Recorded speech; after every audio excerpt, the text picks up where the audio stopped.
Benito Mussolini was a rather controversial personality. Although his contemporaries for the most part called him a grand man, which is obviously not worth denying, since his list of achievements is not small. In popular culture in general, and in community of HoI in particular, he is considered a loser. Everyone knows the reason: Italy's failures in World War II. And his main mistake was to enter that war, because Italy was not prepared for it at all. But what if things had been even worse? What if his failures would have started earlier?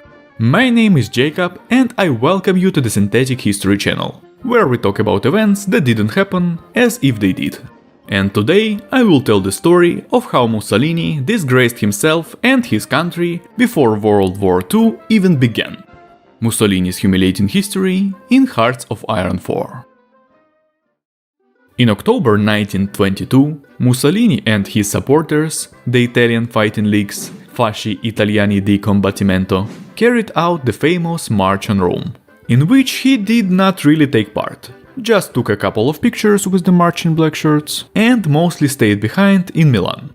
When King Victor Emmanuel, fearing a possible civil war and preferring the fascists to the communists, appointed him prime minister, he didn't really know what to do next. The fascist program at the time was a collection of populist slogans: suffrage for all, including women and natives of the colonies, an 8-hour workday, freedom of conscience, press freedom, free market, lower taxes, and so on. And there was a clear lack of educated people with governmental experience in the party. Because of this, Mussolini also had to become Minister of the Interior and Minister of Foreign Affairs. Or maybe he just wanted more personal power. And about the execution of the points of that ridiculous program, we will not even speak. In 10 years, the fascists have turned Italy into the totalitarian dictatorship. They have banned all opposition parties and their mass media, practically liquidated the parliament and created the repressive and propaganda apparatus. Thanks to this, Mussolini achieved the stability of his power and the non-interference of the population in politics. But because he thought he was a great historical figure, he clearly wanted more than just a long term of power. And initially his efforts were aimed at the constructive work and the development of the economy. You know, draining swamps, meliorating soils, building cities and roads, but something constantly went wrong. The melioration plan diverted valuable resources for grain production to the detriment of other, less economically viable crops. The enormous tariffs associated with the project made it inefficient, and the government subsidies given to farmers pushed the country into even more debt. The government's agricultural policies were only beneficial to wealthy landowners. Government control of business led to an economic recession, and then the Great Depression came in briskly from across the ocean. The economy in general was not doing well. And by 1930, the idea of creation and improvement of people's lives was replaced by the idea of military expansion and the revival of the Roman Empire in the Duce's mind. All he needed to do was to take a decent chunk of the coast of our sea, the Mare Nostrum, better known as the Mediterranean, and a third of Africa as well. Nothing impossible. For this, Italy of course needed a strong army. The alpha test of this army was to be Ethiopia, a country dependent of the European powers, which was part of the territory of the supposed Italian living space, Spazio Vitale, and which had also defeated Italy in a war 40 years earlier. Both revenge and practical interests, an ideal candidate, so to speak. A year and a half later, on October 3rd, 1935, at 5 AM, the Italian army under Marshal Emilio de Bono invaded Ethiopia from Eritrea and Somalia, without a declaration of war. The Ethiopian army, mostly armed with last-century rifles and lacking a normal military organization and supply system, had to fight against tanks and planes. The outcome should have been obvious and quick, but it was not. The Ethiopians held off the Italian onslaught, and at the end of the year they even conducted a successful counteroffensive. As it turned out, the Italian army was not so formidable. It was still poorly equipped and even worse supplied, and looting, metal trading and the black market flourished in its units. And the rivalry between the army units and the fascist militia, which enjoyed many benefits, adversely affected the mood in the troops.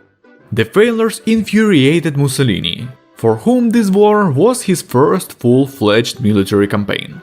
The Duce tried to personally direct the military action from Italy. The old Marshal de Bono often disregarded instructions from Rome, although he did not openly object to Mussolini, but acted according to the situation, trying to adapt to the conditions of Ethiopia. And Benito decided to do a reshuffle. Having dismissed Marshal de Bono, in December 1935, he ordered the new commander, Marshal Pietro Badoglio, to use chemical weapons, which he refused to do, because it was a violation of the Geneva Convention. The Duce did not dare to change the commander again, because then the public could think that the problem was clearly not the command. But Badoglio still managed to organize an offensive. Having improved the logistics in Eritrea, the Italians won an important victory at Adoa, and began to move very swiftly deep into Ethiopia. After 2 months, however, the offensive halted, or rather the Italians simply began to win less.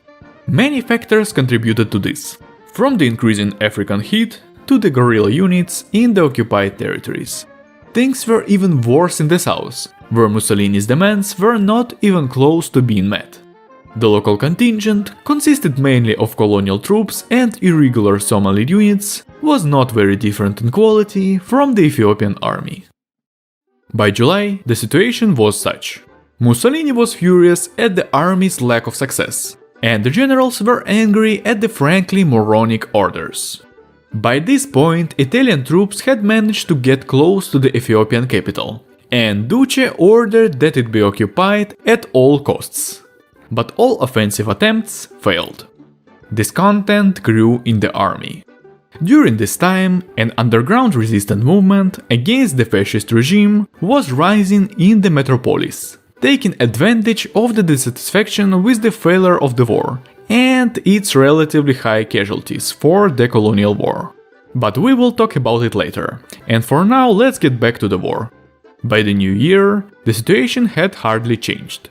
The Ethiopians, albeit with great losses, were holding off the Italian offense. The situation was humiliating not only for the instigator of the war, but also for the entire Italian nation. The Second Italo-Ethiopian War can generally be described as a fight between two disabled men with paralyzed legs, but one had a modern, powered wheelchair and the other had a conventional one. And the modern wheelchair did not help much, given that the battery in it was not charged. The mad Benito wanted to continue the war to the end, but the general somehow convinced him that continuing the war would bring nothing but more disgrace, and maybe even the loss of the East African colonies.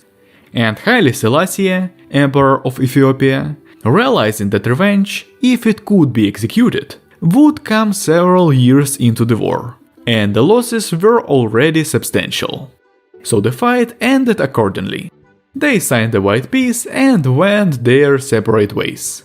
The use of pepper spray, I mean chemical weapons, could have helped Italy. But what had been is done. Thus, on January 16, 1937, a peace treaty was signed in Addis Ababa.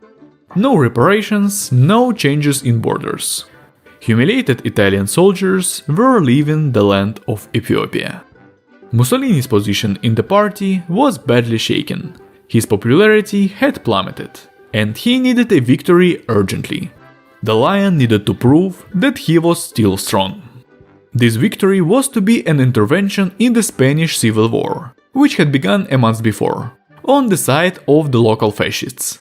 The idea was great: to help bring to victory those who were inspired by him, his ideological associates, thereby expanding his influence in the Mediterranean. The Spanish naturally agreed. In February, 3 divisions under the command of Giovanni Messe reached Spain and immediately took part in an operation to sweep out Republican units behind the fascist lines. Then they defeated the garrison of the port city of Bilbao. But for Mussolini, victories of this magnitude were insignificant. He needed some serious success. So he persuaded the Spanish allies to give his troops the opportunity to take the capital, Madrid. The Duce ordered them to take the city at any cost.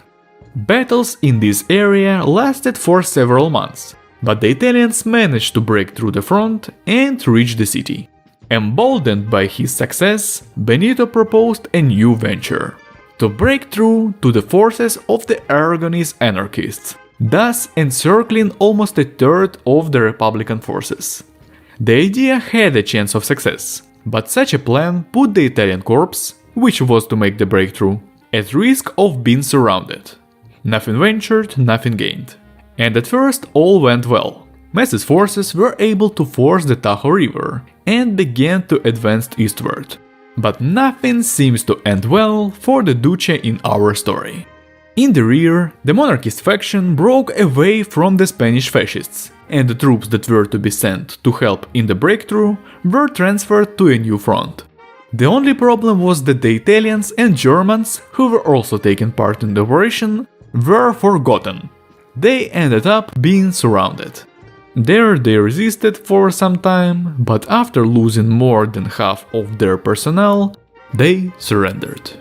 Ironically, the only humiliation for which Mussolini was not directly responsible was the beginning of the end for him.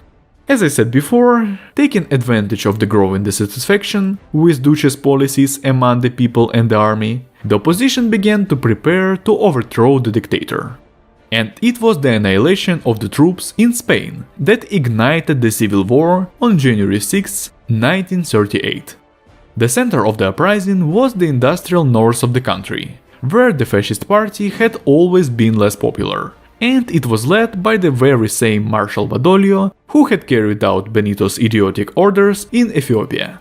He was able to negotiate with the Republican Spaniards for the release of captive Italians, including General Messe, who had joined the opposition.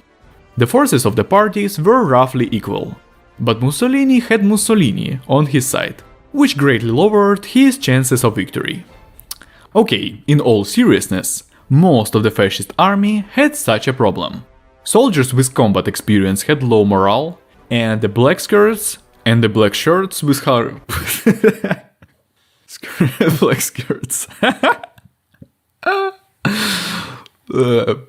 and the black shirt